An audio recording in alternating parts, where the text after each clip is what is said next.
Merci beaucoup à la SFAR, encore une fois, de m'avoir invité à parler. C'est la deuxième fois qu'elle m'invite, c'est la première que j'arrive à venir, parce que j'étais enceinte à 2 jours d'accoucher. Mais là, je suis contente d'être vraiment.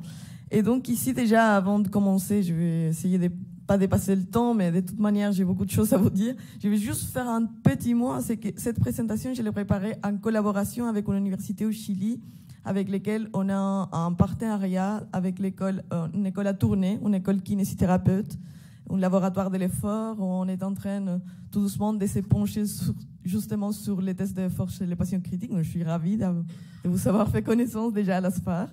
Je vais continuer à vous poser des questions. Et voilà, je viens vous parler spécifiquement, ce qu'on m'a demandé, c'est de vous expliquer comment évaluer cette dysfonction musculaire en réanimation. Donc, j'ai fait mon meilleur effort, parce qu'il y a des techniques que je n'utilise pas en pratique, mais que j'ai des collègues, etc. Donc, je vais un petit peu vous expliquer au mieux que je peux et ce problème. Avant, je vais juste faire un intro sur la problématique, mais je pense que je ne vais pas beaucoup m'attarder parce que c'était tellement bien expliqué préalablement. Mais j'insiste sur ce terme de post-ICU. Je pense que c'est un des premiers papiers qui sont parlé de ce syndrome qui reprend tant les survivants des soins intensifs, parce que vous savez, avant, les gens mouraient pour rien, et donc finalement, on n'avait jamais ce type de problème à long terme, mais maintenant, on sauve tellement bien les gens qu'on a des victimes, entre guillemets, de ce succès. Et donc, on a ce syndrome, donc post-intensive care syndrome, c'est les survivants qui ont des problèmes mentaux, cognitifs, il y a l'anxiété, les post-traumatic disorder, etc. Et aussi l'aspect physique, et c'est là que les kinés, nous, on prend en place et on essaye de vraiment tout faire pour que ça aille mieux. Et puis même, ça considère la famille, parce que si on voit dans cette revue encore plus récente sur les sujets, on peut voir cette image qui illustre les patients. C'est d'un côté, il est très malade, il va avoir plein de séquelles, même cognitives, mentales, comme je viens de vous dire, pas seulement physiques. Et la famille aussi, c'est un stress, on a failli perdre, dans ces cas-là, je pense, c'est papa, enfin, on sait rien, c'est quelqu'un de la famille, on est touché, c'est psychologiquement difficile. Et donc déjà, à part les séquelles physiques, vous comprenez que c'est un scénario qui est assez important. Le parcours n'est pas toujours facile. Et donc là, vous pouvez voir dans je vous ai mis à chaque fois un petit QR pour ceux qui veulent vraiment avoir la référence. Et en tout cas, voilà, c'est bien expliqué. Il y en aura même, après le Covid, on a compris aussi la charge mentale, que peut-être que c'était déjà présent avant, mais là, ça a éclaté. Et même les soignants, ils sont aussi été très, très, très touchés. Donc, ce n'est pas rien sauf d'être en face de quelqu'un qui est en train de mourir. Donc ça, ce n'est pas facile. Je pense que ça, nous, on doit le comprendre. Après, les trajectoires, ils vont être différents, parce que tant qu'on parlait de cette personne, peut-être qu'il n'y a pas beaucoup de muscles, mais qui s'en sort bien, parce que la fonction des muscles, peut-être que même si c'est tout petit, on a toutes ces patients-là qui ne comprennent pas comment ces messieurs-là, ils marchent, il n'a à peine de muscles. Hein. Donc ça arrive tout le temps. Aussi, cette personne qui est jeune, ou qui a assez de muscles, mais qui n'est pas capable de se mettre debout, parce que c'est pas la masse qui lui manque, c'est la fatigue. Donc c'est vraiment ça qui est très important. Mais comme on a aussi des patients qui sont différents, on a des patients qui vont bien s'en sortir et des autres qui vont vraiment rester dans son niveau très bas. Et ça va dépendre de plusieurs facteurs. Ça va dépendre de l'âge, aussi de notre état physique et fonctionnel préalable. C'est pas la même chose de demander à quelqu'un qui a couru la marathon, qui est au soin intensif, à quelqu'un qui était quelques petits pas pour aller à la toilette et qui a 90 ans. C'est pas la même chose. C'est pas le même muscle, c'est pas le même métabolisme, c'est pas le même organisme entier. Donc les trajectoires sont très différents. La physiopathologie, je ne vais pas m'attarder, mais il y en a beaucoup des atteintes à niveau musculaire qui sont très complexes et que ça vient de beaucoup d'anomalies, en fait, d'un peu partout. Physiologiquement, c'est très complexe et on est loin de le comprendre complètement. On ne le comprend pas encore complètement, mais on a déjà vu qu'il y avait des problèmes microvasculaires. Mais, bah oui, vous s'en doutez bien, hein, vous savez, ces chocs septiques qui commencent à nécroser, mais bien sûr, c'est les muscles, ce n'est pas les préférés organes pour le corps à maintenir. Hein, c'est le cerveau, c'est des autres organes. Et donc, les muscles, ils restent un peu dans les oubliettes. Dans ces cas-là, on a des problèmes vasculaires pour les nerfs, pour les muscles, pour toutes les jonctions neuromusculaires. Ce n'est pas juste pour les muscles. Et puis, on a les altérations autres. Hein, il y a des choses qui circulent dans les sons qui vont altérer le muscle. On va avoir des problèmes de contractilité déjà précocement. Et on a cette défaillance de la mitochondrie ou de tous les aspects fonctionnels plus énergétiques. Oui, on a de la glycémie dans les sangs, mais on ne sait pas l'utiliser, on a la résistance à l'insuline, donc il y en a beaucoup de choses qui se passent, ils sont assez complexes. Mais si on veut vraiment plutôt les séparer pour cette topo. Je trouve que cet schéma est génial parce que d'un côté, vous savez, les processus qui ne sont pas que les muscles, hein, ça intègre notre son régulateur homéostatique de notre corps, c'est les systèmes nerveux, les systèmes endocriniens. Et donc on aura de toute manière une défaillance, une dysfonction, on a une balance qui est interrompue, donc on a plus de catabolisme.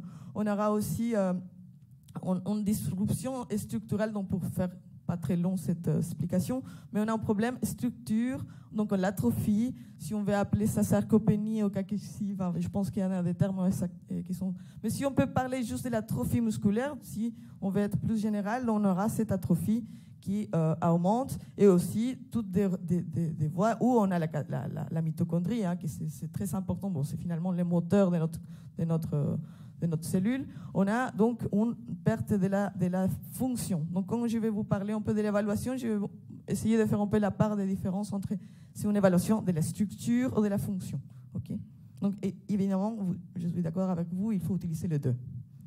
Donc voilà, c'est pas une seule chose. Mais bon, après, il était classifié différemment, juste pour vous montrer qu'il y a aussi l'aspect diaphragmatique qui est très important, mais c'est déjà assez bien montré. Mais il y en a quelques classifications, en fait, on n'est pas encore sûr à niveau cellulaire la différence entre chacun. Il n'y a pas vraiment encore des lumières là-dessus, mais on a beaucoup à faire. Et donc, on va voir l'évaluation à niveau de structure. Je ne vais pas vous faire un cours de chaque technique, vous connaissez, je vais juste on peut les mentionner en grande ligne. Hein, okay. On n'a de toute manière pas le temps.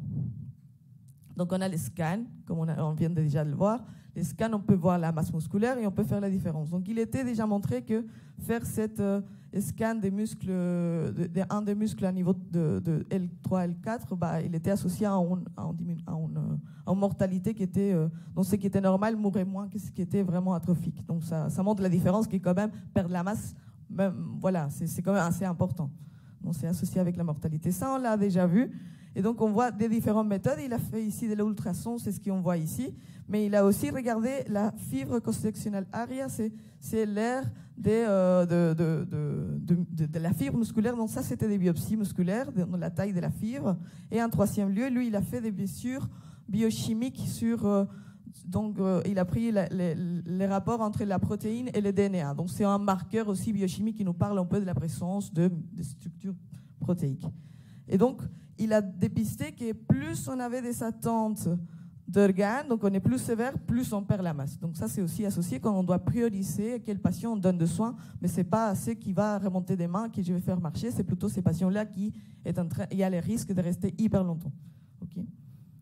Donc ça va donner en attente tant périphérique comme aussi respiratoire. Donc on a par exemple, pour évaluer cette structure, on a l'ultrason, l'échographie. Hein, moi, je m'excuse, il y en a certains slides qui sont en français, des autres sont en anglais. Mais bon, voilà. On aura la mesure d'échographie des muscles respi, des muscles périphériques. On aura aussi des mesures à ce niveau-là qui peuvent être quantitatives ou aussi qualitatives. On est encore loin aussi de comprendre tout à fait tout, mais je pense qu'il y a beaucoup de potentiel pour cet outil parce qu'il est facile d'utiliser, on peut le remballer partout, on a juste besoin du gel et il est facile à nettoyer, entre guillemets. Il y a même des sondes qui se connectent avec un téléphone ou avec une tablette, donc tellement que ça peut être facile d'en avoir un pour votre pratique. Et puis, il faut bien sûr qu'on puisse corréler certains marqueurs, certains seuils pour après faire une interprétation clinique, mais je pense qu'il y a beaucoup de potentiel pour cet outil. Il va, donc, je vous ai dit, voir à niveau de la quantité. Donc, on peut voir la section des muscles.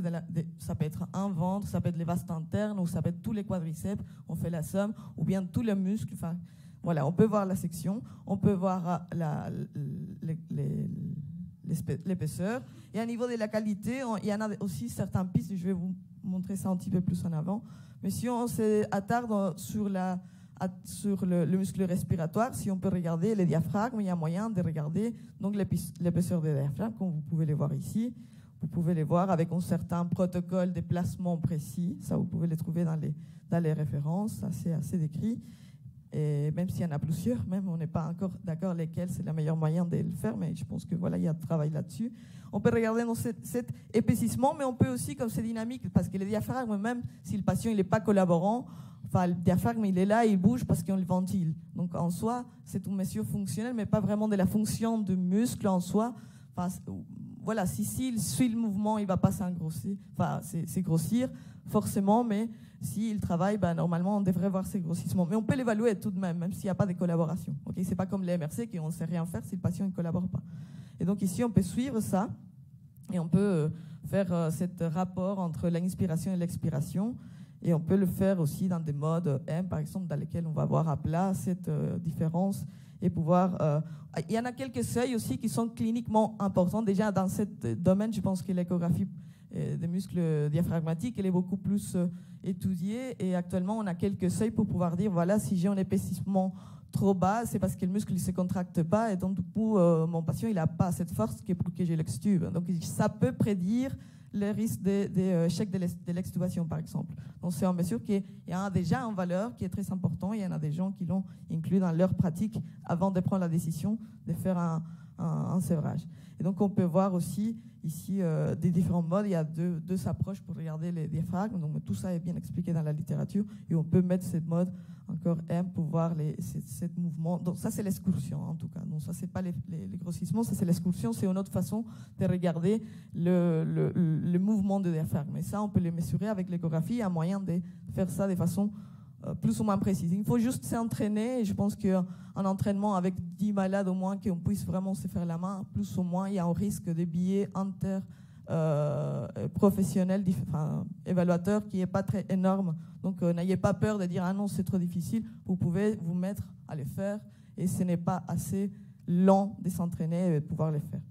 À niveau périphérique, bon ça je m'excuse, il y a le titre qui était décalé avant, mais là on va regarder un peu plus la masse périphérique et donc on peut voir que cette fonte, ça on a déjà assez parlé, je ne vais pas parler vraiment beaucoup sur cette fonte musculaire, mais on peut aller regarder cet épaississement, on peut voir ici l'air de la quantité de masse des différents ventres de quadriceps. Dans certains endroits, on peut voir différentes mesures, on peut voir l'épaisseur, on peut voir l'air, on peut voir... Mais ici, il montre la différence en fait entre deux différents types de sondes. Donc attention à faire des protocoles qui soient vraiment très précis, parce que si vous changez à un autre type de sonde qui est plutôt courbe, ça va changer la mesure. Donc si vous évaluez votre patient pour votre pratique clinique, essayez toujours de la faire de la même façon, les mêmes endroits et tout, même mettre en marque ou quoi que ce soit. Mais en tout cas, voilà, il faut savoir que c'est assez... fin cette mesure. Il faut quand même... On peut regarder le quadriceps et on peut regarder aussi les tibiales antérieures avec certains marqueurs standardisés dans lesquels on peut essayer de comptabiliser. Mais la mauvaise nouvelle, c'est que pas tout ça, ça a l'air super sympa, mais le problème de muscle en réanimation, c'est qu'il va être très vite inflammatoire et parfois on ne verra plus rien, les repères pour faire le... Voilà, il y en a certaines mesures on peut sauter, qui ne vont pas être possibles de faire.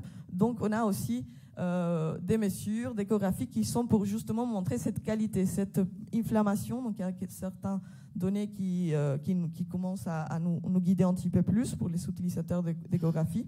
Et donc les grades 1, c'est un muscle, comme je vous ai montré préalablement, c'est des belles images d'ouvrages, hein, ils sont jolis, c'est un muscle normal, on voit ces textures un peu comme des étoiles dans les ciels. Donc c'est un nuit étoilée. Mais quand le patient il est en réanimation plusieurs jours avec des curares et avec l'inflammation et un écoulement ventral, j'en sais rien, mais il va être plutôt vraiment... Beaucoup des études, ils ont du mal à avoir de belles images à cause de cette inflammation. Donc caractéristiquement, c'est notre type de patient qui se dégrade. Donc on peut en avoir justement cette échelle de Ekman qui est pour mesurer cet aspect. Il manque encore des données pour pouvoir tout comprendre, mais comme précédemment c'était montré, on pourra peut-être à l'avenir en avoir plus de caractéristiques des différents types de tissus. Donc ça, c'est à venir. Je pense que la technologie nous promet plein de progrès pour évaluer nos patients. Et puis, à moyen aussi de voir l'angle de pénation. Donc, si on peut ça va montrer un peu à quel point les muscles est assez bien mis et dans le torque normal pour faire une force efficiente. Mais s'il est tout plat, vous comprenez que c'est un muscle complètement aplati et atrophié. Donc, finalement, même s'il arrive à contracter, il y a rien il va pas vraiment arriver à bien tirer de son os pour le ramener. Donc, c'est un angle fonctionnel qui montre quand même cette attente fonctionnelle plutôt qui quantitative. Ici, on ne voit pas en quantité de rien, c'est plutôt un aspect plutôt structurel associé à la fonction. Et donc, il y en a aussi une association des différents messieurs que je vous ai montré. Dans les jours, donc on perd l'épaississement, bien entendu, il se perd. Donc même ici, c'était montré même à 30% ou plus ou moins. Donc on perd les muscles. Et puis la écogénicité, je ne vous ai pas dit, mais cette échelle qualitative où on voit tout comme ça flou, c'est parce qu'il y a une augmentation de l'écogénicité. Donc finalement, tout se ressemble et tout est flou. Et donc là, ça remonte. Donc cette valeur commence maintenant à nous montrer plus de descriptif. On pourra sortir plus des conclusions à propos de ça pour pouvoir guider un petit peu plus nos pratiques. Donc on aura cette échographie, comme je vous ai montré, elle est là, hein, c'est la même graphique de tout à l'heure. Donc ça c'est l'échographie, pardon. Mais vous voyez que la perte elle est moindre quand on regarde avec la mesure échographique, mais quand on regarde à niveau de muscles directement les fibres, on a moins on a plus de sensibilité. On pourrait dire qu'il y en aura plus ou moins, on va voir une perte musculaire beaucoup plus importante si on le regarde avec la biopsie qu'avec l'échographie. Peut-être qu'il y a aussi à l'édème, parce que ça, on ne connaît pas trop bien non plus, mais au niveau de l'échographie, il y a aussi, on peut en avoir un patient qui a une cuisse comme ça, mais oui, il y a de la flotte, c'est vrai que les muscles, il y a peut-être moins, mais qui sait qu'il y en a quand même un 20%, un 10% d'augmentation, parce que les muscles, ils s'inflamment aussi. Et ça, on n'a pas trop de regard, on ne sait pas vraiment combien il se gonfle le muscle avec cette inflammation. Cet édème, pardon. Des biopsies musculaires, on a la technique biopsie ouverte, que c'est en général les pathologistes qui viennent faire un diagnostic précis, vous demandez un biopsie, ils viennent faire un ciel ouvert, c'est une petite chirurgie dans laquelle il va couper un carré des muscles dans quelque part. C'est quand même une procédure chirurgicale mineure, c'est fait là, dans la chambre, mais c'est quand même assez agressif. La biopsie par ponction, c'est ce qui s'utilise dans les labos de l'effort, par exemple avec les sujets sains, les sportifs qui vont venir courir, mais c'est comme la taille d'un bic, donc c'est quand même assez impressionnant, peut-être un petit peu moins, mais j'ai vu beaucoup des étudiants, c'est tombé dans les pommes, c'est moi qui ai pris cette photo quand j'étais voir la technique, mais pour ma tête, je me suis dit, mais ça, je ne vais pas faire à mes patients sceptiques. Non, déjà, je n'aurai pas assez de muscles, je vais enlever la moitié, enfin non, c'est pas possible. Donc, on a acquis cette technique des minimalement invasive, donc la microbiopsie, si bien on en a beaucoup moins de tissus, on peut faire plusieurs allers-retours, et donc c'est pour ça qu'on a mis en place un cathé qui, c'est un guide qui restait sur place et on pouvait aller 2, 3, 4 fois et on avait finalement la bonne mesure pour faire nos analyses. La première, tout droit, c'était pour l'histologie et tous les autres pour la biochimie. Donc voilà, on a essayé de un petit peu mettre ça en place avec les laboratoires de la UCL à Louvain-la-Neuve. Et donc, avec une biopsie musculaire, qu'est-ce qu'on peut voir? On peut voir plein de choses ici. Vous pouvez aller voir cette belle article de l'équipe de Londres. Et eux, ils peuvent vous dire voilà, tout ce qu'on peut trouver dans différentes photos. Où je ne vais pas vous faire toutes les explications parce qu'on n'a pas le temps. Mais on peut aussi voir à niveau de la structure, donc l'infiltration de tout ce qui était dans ces diages, un peu vite peut-être. Mais on peut voir comment ça, au jour 1 et au jour 7, ça peut complètement être changé avec ces premières images. Et on peut voir aussi des immunofluorescents, faire des marquages, des macrophages, d'infiltration, etc. Ça, vous pouvez faire. Et je pense qu'il y en a plein de choses qu'on pourrait faire qu'on n'a pas encore fait parce que c'est pas assez bon marché non plus faire ce type de méthode et c'est accessible pour tout le monde. Lors de ma thèse, c'est ce qu'on a fait. Nous, on a marqué, on a fait de l'exercice très intense chez les patients en choc septique, qui étaient vraiment ces patients avec de noradré qui n'arrivaient pas bouger. Mais nous, on était avec une culture assez agressive de mobilisation avec Jean Rossler. Et donc, on était vraiment très précocement. On a fait l'exercice les premières semaines des chocs septiques de façon active si possible. On a vraiment une sédation qui est très, très basse. Et même sans sédation du tout, les patients ventilés et tout. Et donc, on faisait de façon active tant que le patient était d'accord. Donc, c'était notre paramètre, c'était la vie du patient. Et donc, on n'avait pas de tests d'effort. On aimerait bien d'avoir des seuils pour nous informer, mais nous, on l'a fait avec une approche plus pragmatique. Voilà, le patient, il veut arrêter, il arrête. Et c'est ça qui nous a un peu normé. En tout cas, moi, je pense que c'est quand même un peu la façon où on agit avec notre patient. On a su voir avec ces biopsies que si on ne faisait pas beaucoup, en fait, c'était 1 heure de vélo en plus dans chaque groupe, on perdait plus vite la masse musculaire. Et si on faisait vraiment du vélo les 2 premiers jours, 1 heure par jour, les 7 jours de la semaine, on avait gardé quand même cette structure. Malheureusement, les MRC, on n'avait pas assez de patients pour conclure, mais c'était en petite taille d'échantillon, des 20 patients. L'électrophysiologie, ça c'est soit les médecins physiques ou ou les neurologues qui viennent le faire, c'est on pourrait dépister si c'est une attente qui est des nerfs ou des muscles. Ça, c'est pas hyper facile à réaliser. Mais on pourrait, par exemple, utiliser les stimulations magnétiques. C'est pas non plus hyper facile à utiliser, mais il y en a des équipes qui sont déjà fait cette stimulation avec ballon ésophagique, des techniques assez complexes. Mais ça nous permettrait, par exemple, de faire des tests fonctionnels chez les diaphragmes, chez les patients qui ne sont pas collaborants. Donc, on stimule. J'ai juste une petite image ici pour vous montrer comment ça se passe. On stimule les nerfs phréniques et on arrive, si vous voyez là, il saute en petite stimulation. Et donc là, si on a des mesures adéquates à niveau de pression ou d'épaississement diaphragmatique, on peut donc dépister le fonctionnement diaphragmatique sans avoir pour autant une preuve volutionnelle ou volontaire. Je pense que j'ai dépassé un peu le temps, je le savais, j'avais trop de choses à vous dire. Je vais passer donc juste si j'ai le droit d'avoir 1 minute et demie, ça je peux. Oui, merci Madame Sherman. Et donc, je vais vous les montrer, en fait, parce qu'on parlait justement de cette évaluation de force. Donc, on pourrait utiliser, ça ne se fait pas en routine, mais il y a des études qui l'ont déjà essayé de montrer, de faire une stimulation magnétique, mais maintenant ici au niveau de la cuisse, donc au niveau de nerf à la sortie de la racine, et faire vraiment une extension et encore plus beau, mesurer la force avec un beau appareil bien calibré. Ça serait vraiment génial de l'avoir en pratique tout le temps pour mesurer la force de nos patients sans pour autant être réveillé. Donc ça serait génial.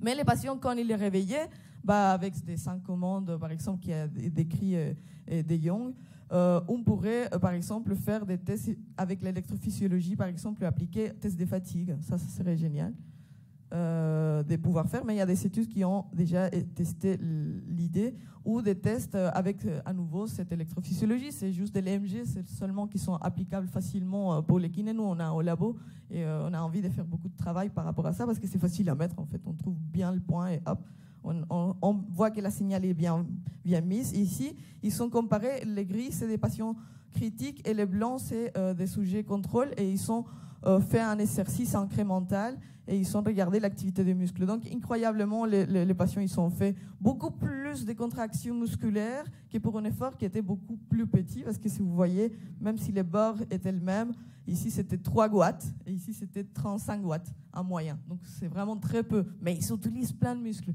Donc, en quoi, parfois, quand on demande aux patients de faire quelque chose, c'est quand même une belle séance de sport. Les MRC, ça je ne vais pas vous expliquer, j'ai mis en photo comme ça, vous voyez, c'est une procédure standardisée à le faire, et c'est bon. Mais il y a un effet plafond qui est pas mal, parce que finalement, là, on ne sait pas vraiment quantitativement. Mais comme il y a les hand grips que vous avez montré, mais il y a aussi, aussi avec des protocoles de position, cet appareil qui est électronique qui va montrer un chiffre, et ça peut servir en fait pour évaluer aussi dans des autres parties du corps. C'est ce qui est bien, parce que les hand grips, ça va être juste pour les mains. Il y a des tableaux normalisés. Je ne sais pas si adapté vraiment à la cohorte soins intensifs, mais en tout cas, on peut comparer et dire qu'il a 20% de la force théorique qu'il devrait avoir. Donc, c'est quand même... Voilà. Pareil pour les hand grips, il y a aussi des tableaux conversion, et on peut aussi évaluer, mais qu'est la main, malheureusement. Sinon, des autres protocoles avec un cadre pour les patients critiques, c'est aussi des protocoles qui pourront peut-être voir les jours en jour. Ça, je l'encourage vraiment.